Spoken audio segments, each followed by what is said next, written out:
Let's get on to other stories. 4 persons nominated as justices of the Supreme Court, Yoni Kolendi, Professor Henrietta Mensah Bonsu, Clemens Jackson Honyanuga, and Isifo Umoro Tanko are just a step away from their confirmation. This was after Parliament on Wednesday adopted the report of the Appointments Committee recommending their approval despite the minority's earlier threat to vote against Justice Honyanuga. The MPs accused him of politically biased after he, as the paramount chief of Nyabo traditional area, endorsed President Akufo-Addo's second-term bid when he visited them in February 2020. He subsequently apologized when he appeared before Parliament's Appointment Committee for his vetting. The 4 nominees were unanimously approved when the matter came to a vote on Wednesday, an indication the minority MPs have decided to pardon Justice Honyanuga.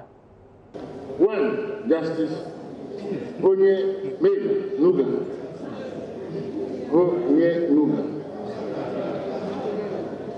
2. Justice Tanko Amadu. 3. Emmanuel Yoni Kolendi. And 4. Professor Henrietta Mensah Bonsu. The House approves of their nominations accordingly to the Supreme Court, and we congratulate them for this approval. So what convinced the minority to review its position? Parliamentary correspondent Joseph Opoku-Gakpo puts the question to the Deputy Minority Leader James Saveji and the MP for Wa West, Joseph Ilechre, who is a member of the Appointments Committee. The minority position is what has been expressed on the floor through the approval. Finish. And that position that you support all we the support all the 4, including justice. That is why we voted. There was no issue for anything. Yeah? If there has been an issue, you see the process. You know the process.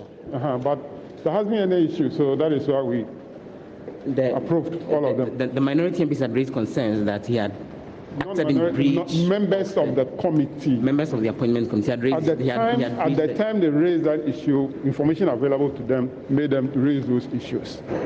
But after the vetting, further work has been done by them, and they have come to the realization that all of them must go. And so then the decision was that Justice Honyanuga did not breach any code of conduct of judges when he decided to endorse President. That's a different issue, breaching code of conduct. There's a different issue of you qualifying to perform certain duties.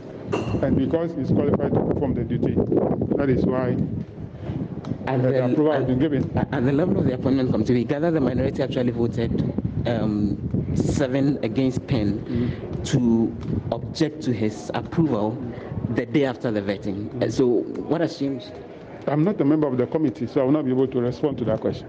As I said earlier, the information available to them at the time of vetting made them to take that decision. That day, we disagreed about taking a decision that same day. But the majority side insisted.